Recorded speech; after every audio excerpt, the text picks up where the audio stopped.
धनु राशि बंधुगण तुमर मृत्यु होई पारे किंतु फेब्रुआरी मासर आगामी 10 दिन रे एही तीनोटी स्थान को जाओ नहीं कारण तुम उपरे एक भयंकर विपद माड़ी आसुछि एवं शनि तुमको सतर्क कराई देउछंती।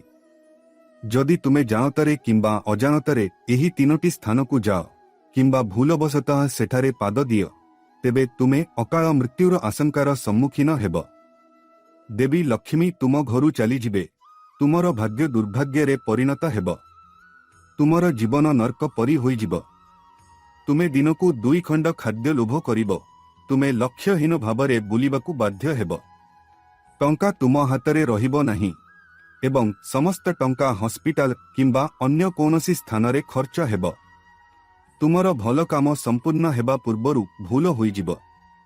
तुमे एपरी अनुभव करिबो जेपरी केही तुम जीवन उपरे खराप नजर पकाइछि। तेनु आगामी 10 दिन रे एही तीनोटी स्थान को जिबार भूल कर नाही। बंधुगण तुमे विभिन्न प्रतिकार चेष्टा करिबो, तुमे ज्योतिष एवं गुरुंक पाखकू बुलिबो किंतु तुमे एही समस्यारू बाहरी पारिबो नाही। किंतु एही असुविधार प्रकृत मूल हेउछि जे आपण जानतारे किंबा अजानतारे एही स्थान गुड़िकरे आपणक पाद रखिबे एवं एही स्थान गुड़िकरे पाद देबा मात्रे आगामी 10 दिन मध्यरे आपणकर विनाश आरंभ होई जिवो। गोटिए परे गोटिए बड़ समस्या आपणक जीवन रे प्रवेश करिबा आरंभ करिबो। सर्वोपरि फेब्रुआरी मासर परवर्ती 10 दिन रे आपणकू केउ तीनोटी स्थान जिबा उचित नुहे, आपण सेठारे पाद देबा उचित नुहे। आजी मु एही वीडियो माध्यम रे आपणकू ए विषय रे विस्तृत सूचना देबाकू जाउछि।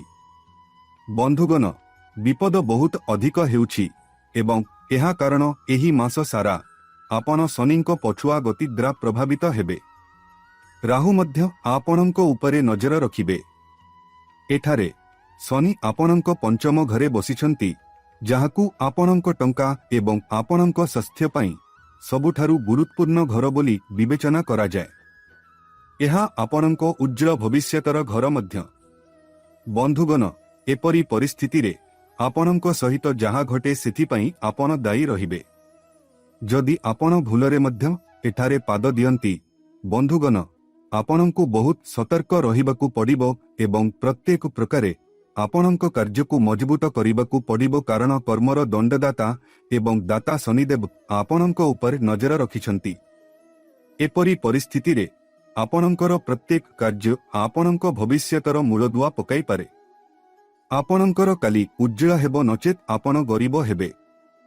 बंधुगण एही स्थान गुड़िकर प्रभाव हेउछि जदि आपण भूलवशतः एही स्थान गुड़िकरे पाद दियंती तेबे एहार एपरी प्रभाव पड़िबो जे आपण आपणंक जीवन रे भूल निष्पत्ति नेबा आरंभ करिबे। आपणंकर मानसिकतारे मध्यम एक बड़ परिवर्तन आसिबो। एपरिकी आपणंकर मानसिक संतुलन विचलित होई पारे। एही तीनोटी स्थानर नकारात्मकता सीधासळख आपणंक मनकू प्रभावित करिबो एवं आपण भूल निष्पत्ति नेबा एवं लोकंक उपरे, आपणंक प्रियजनंक उपरे, आपणंक परिवारर सदस्य मानंक उपरे, एपरिकी आपणंक निज परिवारर सदस्य मानंक उपरे मध्य क्रोध करिबा आरंभ करिबे। आपण निज हातरे निजर काम नष्ट करिबा आरंभ करिबे एवं आपणंकर गुप्त शत्रु माने जेउ माने आपणंकू सबुबेले नष्ट करिबाकू चाहंती सेमानंकर योजनारे सफल हेबे। सेमाने सेमानंकर उद्देश्य रे सफल हेबे। एहा सहित मु आपणंकू एक कटु सत्य कहिबी। जणे व्यक्ति अछंती जहांक सहित आपण रुहंती, उठिथांती, बसिथांती, खांती एवं आपणंकर समस्त गुप्त कथा बांटी थांती एवं सेही व्यक्तिंक साथी आपणंक पई विषपरी कार्य करुछि। सेही व्यक्तिंक साथी जोगु आपण आपणंक जीवन रे एते दुखी एवं एते नष्ट होई जानती। आपणंकू बहुत सतर्क रहिबाकू पड़िबो कारण एही मास आपणंक पई अनेक खुशी आनी देबो। आपणंकू बहुत बड़ सुजोग मिलिबो जहा माध्यम रे आपण आपणंक जीवन रे उन्नति करि परिबे। आपण जहा पई आपण वर्ष वर्ष धरी कठिन परिश्रम करि आसुछंती ताहा पाई परिबे कारण एही मासरे आपणंकू देवी लक्ष्मी एवं परम भगवान महादेव उभयंक आशीर्वाद मिलिबो। केवल धन आसीबो नाही बरं खुशी मध्य आसीबो। एपरी परिस्थिति रे एही मास आपणक सात जीवनर दारिद्र्य दूर करि परिबो। किंतु आपणकु कोन करिबाकु पड़िबो? एही तीनोटी स्थानरु दूररे रुहंतु। भूलरे मध्य एही तीनोटी स्थानरे पाद दियंतु नाही, नचेत निकटतर लक्ष्मी फेरी आसी चली जिबे। जदि आपण आजिर भिडियो को संपूर्ण देखंती तेबे आपण सबु किछिरु रक्षा पाइबे एवं सफलता आपणक कोଳରେ रहिबो। किंतु जदि आपण अहंकार देखाई आजिर भिडियो को अनदेखा करंती किंबा गोटिए किंबा दुईटी को अपूर्ण देखंती तेबे आपणक सहित एपरी किछि घटिबो जहा आपण कल्पना मध्य करि नथिबे। आपणकर विनाश आरंभ हेबो। तेनु भिडियोटी को संपूर्ण देखंतु। सर्वप्रथमे बालाजी महाराजंको प्रकृत भक्त दयाकरी कमेंट बॉक्सरे 3 थर जय बजरंगबली जय बजरंगबली जय बजरंगबली लिखंतु। बालाजी महाराजंको प्रचुर आशीर्वाद आपणंको उपरे बर्षिबो। आसंतु भिडियो आरंभ करिबा। सेही तीनोटी स्थान विषय रे भल भाबरे जानिबा बहुत गुरुत्वपूर्ण कारण अन्य केही आपणंकु कहिबे नाही। एही संपर्कीय आपणंको बंधु आपणंको निज लोक आपणंको मंगल चाहंती नाही। सेमाने आपणंकु ईर्षा करंती, सेमाने आपणंकु घृणा करंती, सेमाने आपणंकु रास्तारु हटाइबाकु चाहंती एवं सेमाने सर्वदा आपणंकु सेमानंक तळे देखिबाकु चाहंती। जेतेबेले आपण सेमानंक ठारु आगकु जानती, सेमानंक उपरे उठी जानती, सेमाने बहुत खराब अनुभव करंती। सेथिपाई सेमाने चाहंती जे आपण सर्वदा सेमानंक तळे रुहंतु, सेमानंक पाद तळे रुहंतु। सेथिपाई केही आपणंकु आगकु बढ़िबार देखिबाकु चाहंती नाही। एबे मु प्रथम स्थान आडकु जाउछि। देखंतु आगामी 10 दिन मध्यरे आपणंकु नदी, पोखरी, जलप्रपात एवं एही जल संबंधी जिनिसगुड़िकरु दूरेई रहिबाकु पड़िबो, कारण एही समय राहु एवं मंगल उभय आपणंक उपरे भारी एवं मृत्यु मध्य आपणंक उपरे घुरी बुलुछि। एवं जदि आपण कोनोसी नदी, पोखरी, ह्रद किंबा जलप्रपात निकटकु जानती तेबे एहा आपणंक पई बहुत विपदपूर्ण होई पारे, कारण एही स्थानगुड़िकरे मध्य विपरीत शक्ति थाए एवं दुर्घटनार संभावना थिबारु सेठारे एक बड़ दुर्घटना घटी पारे। तेनु आपणंकु सर्वदा नदी, पोखरी एवं एपरी जलाशयगुड़िक ठारु दूररे रहिबा उचित, विशेष करी आगामी 10 दिन मध्यरे। जदि कोनोसी बंधु किंबा संपर्कीय कुहंती चालो बुलिबाकु जिबा, सुंदर दृश्य देखिबा, तेबे सेमानंकु मना करंतु एवं एही 10 दिन मध्यरे सेठाकु जिबार भूल करंतु नाही, नचेत आपणंकर गोटिए छोट असावधानता आपणंक समग्र परिवार पई महंगा साब्यस्त होई पारे। आपणंक जीवन विपदरे पड़ी पारे किंबा आपण निजर जीवन मध्य हराई पारंती। तेनु आगामी 10 दिन मध्यरे एही स्थानगुड़िकरु यथासंभव दूरता बजाय रखंतु। एबे मु परवर्ती कथाकु जाउछि। बंधुगण बहुत ध्यान देई सुन। एबे बंधुगण परवर्ती जने संपर्कीय, हाँ सेही संपर्कीयंक घरकु जाओ नाही जेउठारे बहुत झगड़ा हेउथिबो, जेउठारे निरंतर निराशा रहुथिबो। बंधुगण भूलरे मध्यम एपरी परिवारकु जाओ नाही जेउठारे प्रतिदिन कोनोसी प्रकारर झगड़ा किंबा झगड़ा हेउथिबो। एहा एक तिक्त सत्य, किंतु एहा बहुत गुरुत्वपूर्ण। जदि तुमे एहाकु बुझी पार तेबे तुमर जीवन रक्षा होई परिबो, तुमर घर रक्षा करा जाई परिबो, तुमर धन रक्षा करा जाई परिबो। जदि तुमे एहाकु हालुका भाबरे नेबो तेबे बुझ जे क्षति धीरे धीरे आरंभ हेबो एवं जेतेबेले तुमे एहाकु बुझिबो सेतेबेले बहुत देरी होई जिवो। बंधुगण तुमे केबे लक्ष्य करिछो कि किछि घरे प्रवेश करिबा समय रे आमर हृदय काहीकि भारी होई जाए, आमे काहीकि उदासीन होई जाऊ, आमे कथा न कही काहीकि चिंतित अनुभव करू। सेठारु फेरिबा मात्रे आम निज घरे काहीकि झगड़ा हुए। जेतेबेले आमे घरकु फेरिबा आमे आर्थिक संकटर सम्मुखीन हेउ, टंका हठात सबुठी विस्तार हेबाकु लगे, आमे असुस्थ होई जाऊ, आम घरर लोकमाने मध्य असुस्थ होई जानती। एहा मध्य घटे। केतेक समयरे आमर काम मध्य भूल हेबाकु लगे, संपर्करे मध्य तिक्तता आसी जाए। एवं बंधुगण ଏହା ଏକ ଭ୍ରମ ନୁହେଁ, ଏହା ଶକ୍ତିର ଖେଳ। ଜାଣତରେ ହେଉ ବା ଅଜାଣତରେ ତୁମେ କୌଣସି ସମ୍ପର୍କୀୟଙ୍କ ଘରକୁ, ପଡ଼ୋଶୀଙ୍କ ଘରକୁ କିମ୍ବା ବନ୍ଧୁଙ୍କ ଘରକୁ ଯାଅ, କିନ୍ତୁ ସେଠାକାର ଶକ୍ତି ତୁମର ଶକ୍ତିକୁ ସମ୍ପୂର୍ଣ୍ଣ ନଷ୍ଟ କରିଦିଏ ଏବଂ ତୁମର ସକାରାତ୍ମକ ଶକ୍ତିକୁ କବଜା କରିନିଏ। ଆଜି ମୁଁ ତୁମକୁ କହିବାକୁ ଯାଉଛି, ମୁଁ ତୁମକୁ ସ୍ପଷ୍ଟ ଭାବରେ ଚେତାବନୀ ଦେଉଛି, କୌଣସି ପରିସ୍ଥିତିରେ କେବେ ବି ସମ୍ପର୍କୀୟ କିମ୍ବା ପଡ଼ୋଶୀଙ୍କ ଘରକୁ ଯାଅ ନାହିଁ ଯେଉଁଠାରେ ଦୁଃଖ, ହତାଶା, ବିବାଦ, ନିରନ୍ତର କାନ୍ଦନା କିମ୍ବା ପ୍ରତିଦିନ ଝଗଡ଼ା ଥାଏ। ଏପରି ସ୍ଥାନକୁ ଆଦୌ ଯାଅ ନାହିଁ, କାରଣ ଏପରି ଘର କେବଳ ଲୋକଙ୍କ ସହିତ ରୁହେ ନାହିଁ, ବରଂ ନକାରାତ୍ମକ ଶକ୍ତି ସେଠାରେ ବାସ କରେ। ବନ୍ଧୁଗଣ, ଯେତେବେଳେ ଘରେ ପ୍ରତିଦିନ ଝଗଡ଼ା ହୁଏ, ଯେତେବେଳେ ସ୍ୱାମୀ ସ୍ତ୍ରୀଙ୍କ ମଧ୍ୟରେ ଘୃଣା ଥାଏ, ଯେତେବେଳେ ଶାଶୁ ବୋହୂଙ୍କ ମଧ୍ୟରେ ଝଗଡ଼ା ହୁଏ, ଯେତେବେଳେ ଆର୍ଥିକ ସଙ୍କଟ ଥାଏ, ଯେତେବେଳେ ରୋଗ ଥାଏ, ଯେତେବେଳେ କୋର୍ଟ ମାମଲା ଥାଏ, ଯେତେବେଳେ ପ୍ରତାରଣା ଥାଏ, ଯେତେବେଳେ ଅପମାନ ଥାଏ, ସେତେବେଳେ କାନ୍ଥ, ମହଲା, ଛାତ ସବୁକିଛି ନକାରାତ୍ମକତାକୁ ଶୋଷିତ କରିଦିଏ। ଯେତେବେଳେ ତୁମେ ସେଠାକୁ ଯାଅ, ସେହି ଶକ୍ତି ତୁମକୁ ନ ପଚାରି ଲୁଚି ରହେ ନାହିଁ। ଏହା ଚୁପଚାପ ତୁମ ସହିତ ଘରକୁ ଫେରିଯାଏ। ଏବଂ ଏହା ସବୁଠାରୁ ବିପଦଜନକ କଥା। ତୁମେ ଭାବୁଛ, ମୁଁ ଦେଖା କରିବାକୁ ଯାଇଥିଲି, ମୁଁ ପଚାରିଲି ସେମାନେ କିପରି ଅଛନ୍ତି, ସେମାନେ ଫେରି ଆସିଲେ। କିନ୍ତୁ ଶକ୍ତି ସମ୍ପର୍କ ଦେଖେ ନାହିଁ, ଶକ୍ତି କେବଳ ଦୁର୍ବଳତା ଖୋଜେ। ଏବଂ ଯେତେବେଳେ ତୁମେ ସେଠାକୁ ଯାଉଛ, ତୁମର ହସ କମିବାକୁ ଲାଗେ, ତୁମର ମନ ଦୁଃଖୀ ହୋଇଯାଏ, ତୁମେ କୌଣସି କାରଣ ବିନା ଚିଡ଼ିଚିଡ଼ା ହୋଇଯାଅ। ହଁ, ତୁମେ ନିଜ ବିଷୟରେ ଖରାପ ଅନୁଭବ କରିବା ଆରମ୍ଭ କର ଏବଂ ଏସବୁ ହଠାତ୍ ଘଟିଯାଏ। ବନ୍ଧୁଗଣ, ଧୀରେ ଧୀରେ ସବୁକିଛି ଶେଷ ହେବାକୁ ଲାଗେ ଏବଂ ତାପରେ ତୁମ ଘରେ ମଧ୍ୟ ସମାନ ଘଟଣା ଘଟିବା ଆରମ୍ଭ ହୁଏ। ତୁମ ଘରେ ମଧ୍ୟ ସମାନ ଘଟଣା ଘଟିବା ଆରମ୍ଭ ହୁଏ। କ୍ଷତି, ଦାରିଦ୍ର୍ୟ, ନିରାଶା, ରୋଗ ଏସବୁ ଘଟିବା ଆରମ୍ଭ ହୁଏ। ବିନା କାରଣରେ ଝଗଡ଼ା ହେବ, କୌଣସି ଛୋଟ କଥା ବିନା କାରଣରେ ବଡ଼ ହୋଇଯିବ, ସମ୍ପର୍କରେ ସନ୍ଦେହ ଆସିବ, ଟଙ୍କା ଆସିବ କିନ୍ତୁ ରହିବ ନାହିଁ, ଘରର ଶାନ୍ତି ଶେଷ ହେବାକୁ ଲାଗିବ ଏବଂ ତୁମେ ଭାବୁଥିବ କ'ଣ ହେଲା। ଆମ ଶାସ୍ତ୍ରରେ ଏହା ମଧ୍ୟ ଲେଖା ଅଛି ଯେ ଯେଉଁଠାରେ ନିରନ୍ତର ଝଗଡ଼ା ହୁଏ, ଯେଉଁଠାରେ ନିରନ୍ତର ନିରାଶା ରହିଥାଏ, ସେଠାରେ ଲକ୍ଷ୍ମୀ ମଧ୍ୟ ରୁହନ୍ତି ନାହିଁ।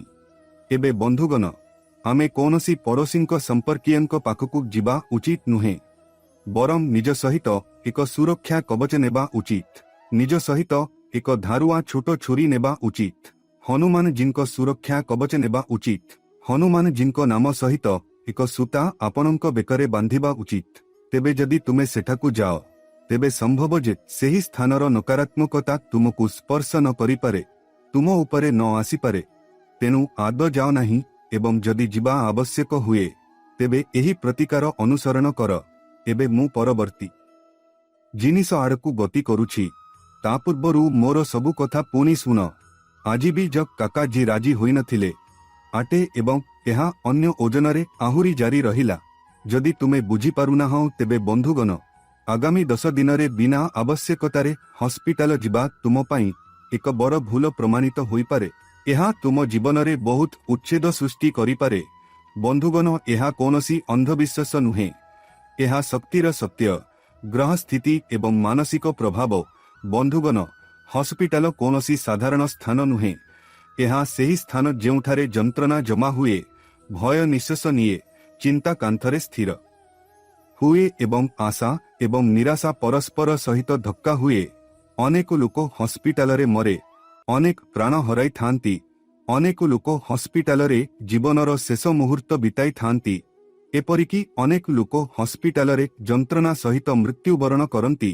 ତେଣୁ ଚିନ୍ତା କର ଯେ ହସ୍ପିଟାଲରେ କେତେ ନକାରାତ୍ମକ ଶକ୍ତି ରହିବ। ସେଥିପାଇଁ ତୁମର ରାହୁ ଯୋଗୁଁ ଏହି 10 ଦିନରେ ବିନା କାରଣରେ ହସ୍ପିଟାଲ ଯିବା ନିଷେଧ। ଏହା ତୁମ ଉପରେ ଘୁରି ବୁଲୁଛି। ତୁମର ଶନି ମଧ୍ୟ ଏକ ଭଲ ସ୍ଥିତିରେ ଅଛି। ଦେବୀ ଲକ୍ଷ୍ମୀ ମଧ୍ୟ ତୁମ ଉପରେ ତାଙ୍କର ଆଶୀର୍ବାଦ ବୃଷ୍ଟି କରୁଛନ୍ତି। ଏପରି ପରିସ୍ଥିତିରେ ଯଦି ତୁମେ ଡାକ୍ତରଖାନା ଯାଅ, ତେବେ ତୁମର ସମସ୍ତ ଶକ୍ତି ବିପରୀତ ଦିଗରେ ଚାଲିଯିବ। ଦେଖ, ଆବଶ୍ୟକ ସମୟରେ ଡାକ୍ତରଖାନା ଯିବା ଏକ କଥା, କିନ୍ତୁ ବିନା କାରଣରେ କେବଳ କାହାକୁ ଦେଖା କରିବା, ସମୟ ବିତାଇବା କିମ୍ବା ସେହିପରି ଯିବା ତୁମର ବହୁତ କ୍ଷତି କରିପାରେ। जदि कौनसी संपर्कीय पड़ोसी किंबा बंधु डाक्तरखाना भर्ती होइछंती एवं तुमको जीवाकू पड़े तेबे एही 10 दिन मध्यरे जाओ नहीं। कौनसी बाहाना करिबाकू चेष्टा कर किंबा एपरी किछि कर जहाँ डाक्तरखाना जीवाकू एड़ाइब किंबा तुमे फोन माध्यमरे सेमानंको सुस्थता विषय पचारि पारिब। आगामी 10 दिनर ग्रह गति एपरी जे मन सहजरे प्रभावित हेब, भय शीघ्र आसिब एवं नकारात्मकता गभीर भावरे लगी रहिब। जदि तुमे डाक्तरखाना पाद दियो तेबे प्रथमे जानंतु कौन हेब। भय तुम मनरे पूर्ण हेब। काहार अवस्था देखि तुमे निज विषय भाबिबा आरंभ करिब। तुमर अवचेतन दुर्बल होइजिब। एही ठारु शक्ति अपचय आरंभ हुए। बंधुगण, हॉस्पिटल रे केही शेष निश्वास नेउछंती, केही जीवन पाई लड़ुछंती, केही कांदुछंती, केही भांगी पड़िछंती, दारिद्र्य हेतु केही भांगी पड़िछंती। एही समस्त रेकर्ड आपणको आत्मा को स्पर्श करे एवं परवर्ती 10 दिन मध्यरे एही स्पर्श एक क्षत पलटि पारे। यह अनेक लोकंक सहित घटिछि। बंधुगण, सेमाने हॉस्पिटलरू फेरिले एवं सेही रातिरे घरे झगड़ा लागिला। सेमाने बिना कारणरे भयभीत होइगले। सेमानंकर निद भांगीगला। एपरिकी पिलामाने मध्य चिड़चिड़ा होइगले। यह कौनसी संजोग नुहे। बंधुगण, आपण कौन जानिछंती जे हॉस्पिटल विषय रे सबुठारु विपदपूर्ण कथा कौन? जदि आपण थरे हॉस्पिटल जानती, धरा जाऊ काहाकू देखा करिबाकू जानती, तेबे गोटिए मास मध्यरे आपण निजे असुस्थ होइजिबे। आपण बारंबार हॉस्पिटल जिबा आरंभ करिबे। एहा हुए बंधुगण, जदि केही सामान्य रोग पाई हॉस्पिटल जानती, तेबे सेमाने बारंबार हॉस्पिटल जिबाकू लागिथांती। एहा एक नियमित कार्य होई जाए। सेमानंकू प्रति 10 किंबा 15 दिनरे हॉस्पिटल जिबाकू पड़ी थाए। किछि ना किछि रोग सेमानंकू किंबा सेमानंको परिवारकू कष्ट दिए एवं सेमाने हॉस्पिटलकू जिबाकू लागिथांती। सेही परी जदि केही घरोई उपचार अभ्यास करुछंती एवं डाक्तरखाना जिबाकू एड़ाई देउछंती, तेबे सेमाने आदो डाक्तरखाना जानती नहीं। सेमानंको घरे चिकित्सा करा जाए। सेमानंको शरीरकू कौनसी रोग हुए नहीं। सेमाने डाक्तरखानारू दूररे रहंती। तेनु यथासंभव एही स्थानकू जानतु। देखंतु, मंदिररे एक घंटी अछि। घरे मंत्र जड़ी थाए एवं एहार निजस शक्ति थाए। किंतु डाक्तरखानारे कौन अछि? केवल मेसिन, भय एवं चिंता अछि। आगामी 10 दिन मध्यरे जदि आपण कौनसी कारण बिना हॉस्पिटल जानती, सेठारे बहुत समय पाई बसी रहंती किंबा एक गुरुतर असुस्थ रोगी सहित दीर्घ समय पर्यंत रुहंती, तेबे आपण निज सहित बहुत नकारात्मकता आनिबे। बंधुगण, एवं नकारात्मकतार एक अजणा लहरी आसीपारे, जहाँ आपणको संपर्क, आपणको निष्पत्ति, आपणको आर्थिक प्रवाह को प्रभावित करिब। तेनु शास्त्रे एहा मध्य कुहाଯାଇଛି जे रोग स्थान रे रहिबा रोग को निमंत्रण करुछि। एबे मोठारु गोटिए गुरुत्वपूर्ण कथा सुनंतु। जदिओ आपणको डाक्तरखाना जिबाकू बाध्य करा जाए, विशेष करी आगामी 10 दिनरे कौनसी भूल करंतु नहीं। हाँ, खाली हाथरे जानतु नहीं। हॉस्पिटलरू सीधा घरकू फेरंतु नहीं। घरकू फेरिबा मात्रे बिछणारे बसी पड़ंतु नहीं। एवं सबुठारु बड़ भूल हेउछि घरकू फेरिबा परे सेठारे घटिथिबा घटनागुड़िकू पुनरावृत्ति न करिबा, कारण शब्दरे मध्य शक्ति अछि। धरंतु आपण हॉस्पिटलकू गले, आपण हॉस्पिटलरू सीधा दुकानकू किंबा हॉस्पिटलरू मंदिरकू किंबा सेठारू अन्य कौनसी स्थानकू गले, शक्ति कौन हेब? एहा रास्तारे हजिजिब एवं जेतेबेले आपण घरे प्रवेश करिबे, निज उपरे गंगा जल छिंचंतु एवं जदि संभव हुए तेबे स्नान करी सीधा घरे आपणको बिछणाकू जांतु। बिछणारे बसी पड़ंतु नहीं।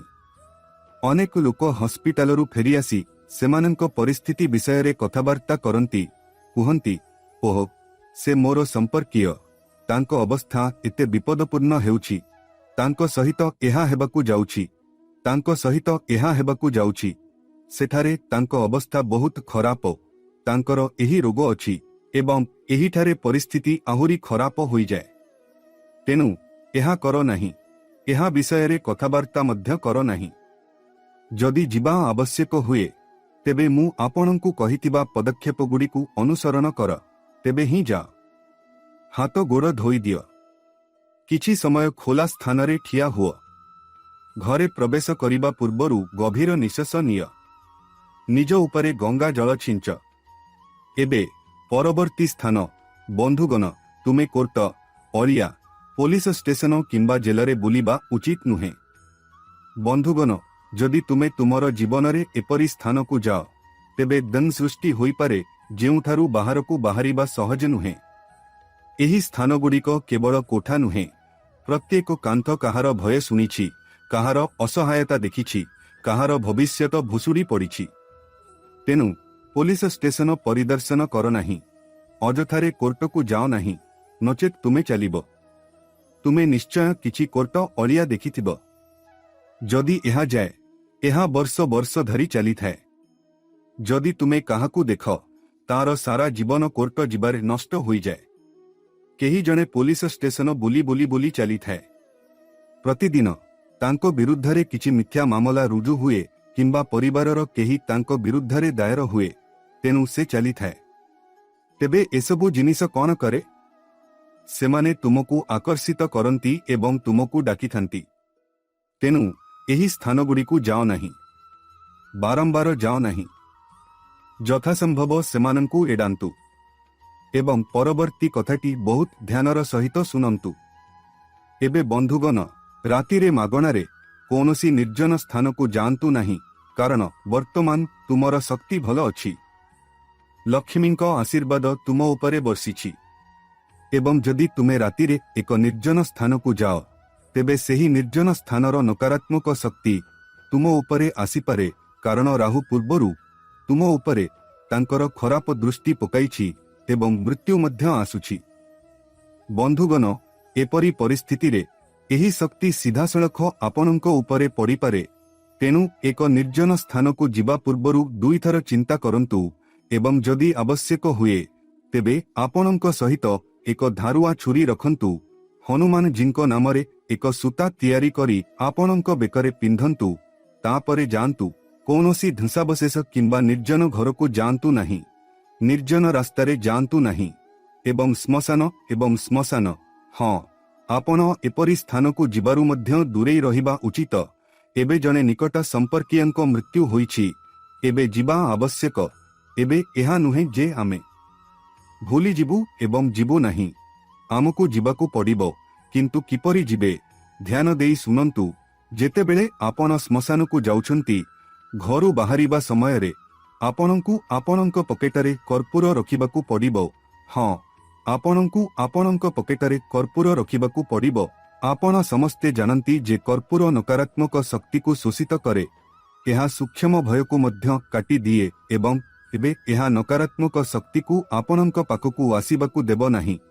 तेनु बंधुगण, जदि आपण श्मशान को जाउछंती तेबे प्रथमे आपणंक पकेटरे कर्पूर एवं एक छुरी रखंतु एवं तापरे जांतु श्मशान। एवं जेतेबेले आपण घरकू फेरिबे, आपणंकु आपणंक पकेटरे कर्पूर रखिबाकू पड़िबो। जिबा पूर्वरु सेही कर्पूर को रास्तारे एक मैला नाଳରେ फोपाड़ी दियंतु एवं तापरे घरकू फेरिबा परे भल भाबरे स्नान करंतु एवं नियम पालन करंतु, जहाद्वारा सेठारे थिबा नकारात्मकता आपणंकु प्रभावित न करे। एवं जदि एहा आवश्यक नुहे तेबे जांतु नाही। यथासंभव एहाकू एडाइबाकू चेष्टा करंतु। बंधुगण, मु एही भिडियो रे आपणंकु कहि सारिछि जे केउठाकू जिबा उचित नुहे, किंतु वर्तमान आपण आगामी 10 दिन मध्यरे केउठाकू जिबा उचित, जहाद्वारा आपणंक उपरे आसुथिबा कालमंडल समय क्षेत्र जहाँ राहुर कुदृष्टि आपणंकु प्रभावित न करे एवं लक्ष्मींको आशीर्वाद आपणंक उपरे रही थाए। धन आगमनर पथ संपूर्ण भावरे खोली जाए। भाग्य एवं भाग्य मजबूत हुए। सर्वोपरि कौन करिवे एवं केउठाकू जिबे ताहा बहुत ध्यान सहित सुनंतु। प्रथमे एही 10 दिनरे मंदिर जिबाकू भूलंतु नहीं। आपणंकु मंदिर जिबाकू पड़िबो एवं एहा सहित आपणंको दिन आरंभ करिबाकू पड़िबो एवं दिन मध्यरे जेतेबेले आपणंकु समय मिलिबो मंदिर जांतु ମନ୍ଦିରର ଘଣ୍ଟିର ଶବ୍ଦ ଆପଣଙ୍କ ଶରୀରରେ ଯିବ। କାନ, ଏହା ତୁମ ମନରେ ଆସିବା ଉଚିତ। ମନ୍ଦିରରେ ହେଉଥିବା ଆରତିରେ ଅଂଶଗ୍ରହଣ କରିବାକୁ ଚେଷ୍ଟା କର। ମାସରେ ଅତି କମରେ 3 କିମ୍ବା 4 ଥର ଆରତିରେ ଯୋଗ ଦେବାକୁ ନିୟମ କର। ଯଦି ତୁମେ ପ୍ରତିଦିନ ଯୋଗ ଦେଇପାରୁଛ ତେବେ ଏହା ବହୁତ ଭଲ। ନଚେତ୍ ତୁମେ ମାସରେ ଅତି କମରେ 3 କିମ୍ବା 4 ଥର ମନ୍ଦିର ଆରତିରେ ଯୋଗ ଦେବା ଉଚିତ। ଏହାଦ୍ୱାରା କ'ଣ ହେବ, ଯେତେବେଳେ ମନ୍ଦିର ଆରତି ତାହା କୌଣସି ଦେବତାର ହେଉନା କାହିଁକି ଘଣ୍ଟି ବାଜେ, ସେହି ଘଣ୍ଟିର କମ୍ପନ ଦେବତା ଏବଂ ଦେବତାମାନଙ୍କର ଶକ୍ତି ଆମ ଭିତରେ ଥିବା ସମସ୍ତ ନକାରାତ୍ମକତାକୁ ନଷ୍ଟ କରିଦିଏ। ଆମ ଉପରେ ଥିବା ସମସ୍ତ ବାହ୍ୟ ବୋଝ ନଷ୍ଟ ହୋଇଯାଏ ଏବଂ ଆମ ଭିତରେ ସକାରାତ୍ମକ ଶକ୍ତି ପ୍ରବାହିତ ହେବା ଆରମ୍ଭ କରେ। ବନ୍ଧୁଗଣ, ଏହା ନିହାତି ଆବଶ୍ୟକ। ଏହା ସହିତ ଏପରି ଲୋକଙ୍କ ସାଥିରେ ରୁହ ଏବଂ ଏପରି ଲୋକଙ୍କ ଘରକୁ ଯାଅ ଯେଉଁମାନେ ନିଜ ଜୀବନରେ କିଛି ଭଲ କରୁଛନ୍ତି, ଭଲ ଟଙ୍କା ରୋଜଗାର କରୁଛନ୍ତି, ଭଲ ଗୁଣ ରଖିଛନ୍ତି, ସକାରାତ୍ମକ ଅଟନ୍ତି ଏବଂ ନିଜ ଜୀବନରେ ପ୍ରଗତି ହାସଲ କରିବାକୁ ଚାହୁଁଛନ୍ତି। ସେମାନେ ଗରିବ ହୁଅନ୍ତୁ କି ଧନୀ, କିଛି ଫରକ ପଡ଼େ ନାହିଁ। ଧର ଯେ କେହି ଗରିବ କିନ୍ତୁ ସେ ସବୁବେଳେ ଖୁସି। ଯଦିଓ ତାଙ୍କ ଜୀବନ ଚଟଣି ଏବଂ ରୁଟି ସହିତ ଚାଲିଛି, ସେ ଖୁସି ଅଛନ୍ତି, ତାଙ୍କ ପରିବାର ଖୁସି ଅଛନ୍ତି, ତେବେ ଭାବି ନିଅନ୍ତୁ ଯେ ତାଙ୍କ ଜୀବନ ସ୍ୱର୍ଗ ପରି। ଆପଣ ତାଙ୍କ ଘରକୁ ମଧ୍ୟ ଯାଇପାରିବେ, ଆପଣ ଖାଦ୍ୟ ଖାଇପାରିବେ ଏବଂ ପାଣି ପିଇପାରିବେ, କିନ୍ତୁ ଯଦି କେହି ଧନୀ ଏବଂ ତାଙ୍କ ଘରେ ପ୍ରତିଦିନ ଝଗଡ଼ା ହୁଏ, ତେବେ ତାଙ୍କ ଘରକୁ ଯାଇ ପାଣି ପିଅନ୍ତୁ ନାହିଁ, ସେଠାରେ ରୁହନ୍ତୁ ନାହିଁ, ନଚେତ୍ ସେହି ସ୍ଥାନର ନକାରାତ୍ମକତା ମଧ୍ୟ ଆସିବ। ତେଣୁ ଯେଉଁଠାକୁ ଇଚ୍ଛା ସେଠାକୁ ଯିବାକୁ ଚେଷ୍ଟା କରନ୍ତୁ, ଯେଉଁଠାରେ ଆପଣଙ୍କ ମନ ଖୁସି ହୁଏ ସେଠାକୁ ଯାଆନ୍ତୁ ଏବଂ ଏପରି ଲୋକଙ୍କ ସାଥିରେ ରୁହନ୍ତୁ। ତେଣୁ ବର୍ତ୍ତମାନ ପାଇଁ ବନ୍ଧୁମାନେ ଏତିକି। ମୁଁ ଆଶା କରୁଛି ଯେ ଆପଣମାନେ ମୁଁ କହିଥିବା ସବୁକିଛି ବୁଝିପାରିଛନ୍ତି। ବର୍ତ୍ତମାନ ପାଇଁ ବନ୍ଧୁଗଣ, ଆପଣ ସମସ୍ତଙ୍କୁ ଜୟ ବାଲାଜୀ ମହାରାଜ।